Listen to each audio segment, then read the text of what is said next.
Parfois, je vous dis des choses qui sont difficiles à croire, mais c'est comme ça.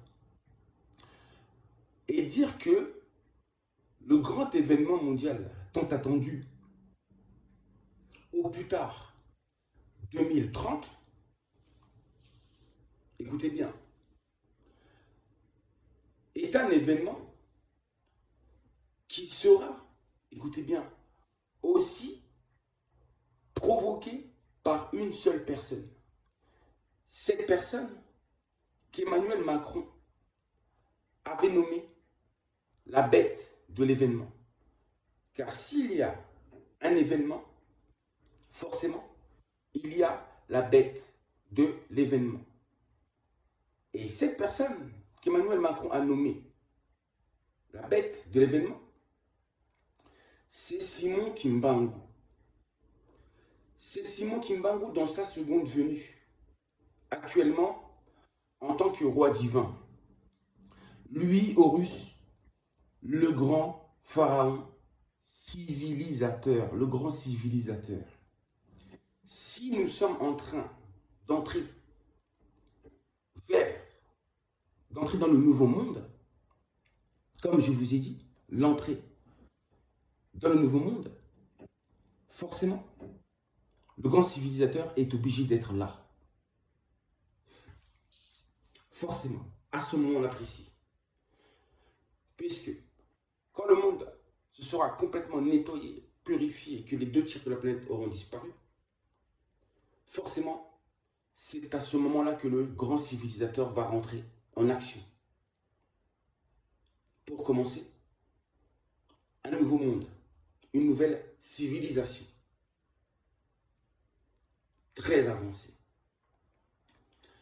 Étant combattu férocement actuellement par nos élites, c'est sa colère qui va provoquer l'effondrement, le grand nettoyage, le grand événement mondial. Je m'arrête là. C'est à partir de là que tous les grands mystères cachés seront enfin tous dévoilés à l'humanité. Et c'est à partir de là que sera réécrite la nouvelle et véritable histoire de l'humanité. C'est grâce à lui que la Mahat va renaître de ses cendres, que la paix, l'harmonie, l'équilibre, l'ordre vont revenir dans notre si belle planète Terre. Ensuite, je voulais vous parler du calendrier Maya.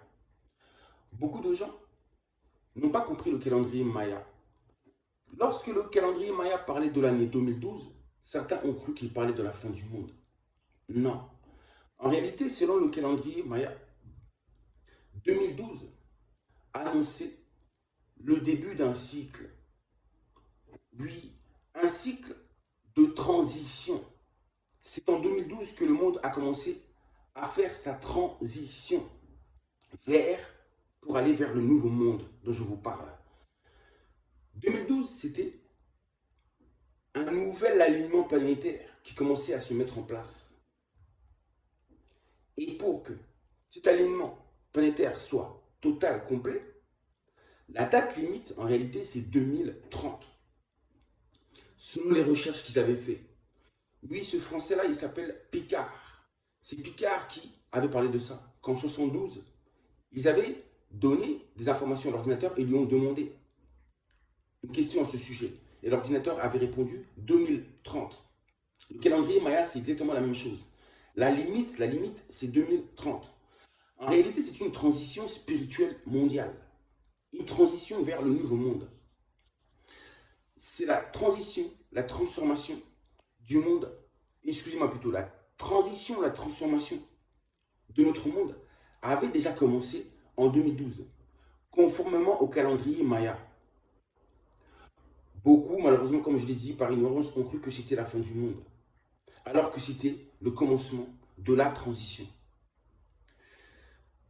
Un nouveau monde avec des êtres très spirituels, avec des cerveaux au maximum de leur capacité, de leur potentiel. Donc forcément, des êtres avec des pouvoirs, toutes sortes de pouvoirs. Je vous ai dit comme dans les films. des pouvoirs de guérison, des pouvoirs d'élévation, des pouvoirs de téléportation, de transformation, de télépathie, etc., etc. Un monde où la nature sera protégée. C'est-à-dire que les humains seront tellement intelligents qu'ils trouveront des moyens pour ne plus polluer la terre, ni d'abîmer la nature. Ça veut dire que tout ce qui est nourriture, manger de la viande animale, on ne le fera plus. Il n'y aura plus de pollution, plus de transport, de voitures, de bateaux, ni d'avions, grâce à la téléportation. La téléportation, c'est gratuit. Il n'y aura plus d'exploitation de la terre, ni de minerais, plus de téléphone portable, grâce à la télépathie. Vous voyez, on va trouver des moyens comme ça pour pouvoir vivre sans abîmer quoi que ce soit. Vous comprenez? Un monde spirituel, un monde mystique. Et moi, je vous dis que je le pense certainement que l'Égypte antique, à cette époque-là, les gens étaient arrivés à ces niveaux-là. Et étant donné que nous sommes des machines très développées, perfectionnées, la meilleure technologie qui existe, vous comprenez ça? Oui, nous sommes la meilleure technologie qui existe. Et ça veut dire que je suis sûr qu'à l'époque de l'Égypte antique, les êtres humains, en fin de compte, ils utilisaient le maximum de leur potentiel. Car le cerveau humain, notre cerveau humain, à nous les humains, actuellement, on n'utilise seulement que 10% de la capacité de notre cerveau. Mais je vous dis qu'à ces époques-là, ils avaient atteint peut-être 50, 60, on ne sait pas, 100%. Et c'est grâce à ça qu'ils ont pu créer, par exemple, construire des pyramides. Des choses comme ça. Des pyramides. Ça a été créé comment? Grâce justement à nos pouvoirs divins. Tout simplement. Nous sommes des êtres divins. Une technologie très développée. C'est-à-dire que si nos capacités spirituelles augmentent, vous comprenez? Augmentent, on sera capable de faire des choses incroyables. Ce que nous avons accompli pour l'instant, ce n'est rien du tout. 10% seulement de notre potentiel. Et les 90 restants là, justement, on va aller vers ça. Et une fois qu'on aura atteint ça, on pourra faire toutes ces choses que je viens de vous dire. L'ère du Verseau, c'est l'ère de la révélation, de la transition, de la transformation, de la transmutation de l'humanité. Je le dis encore,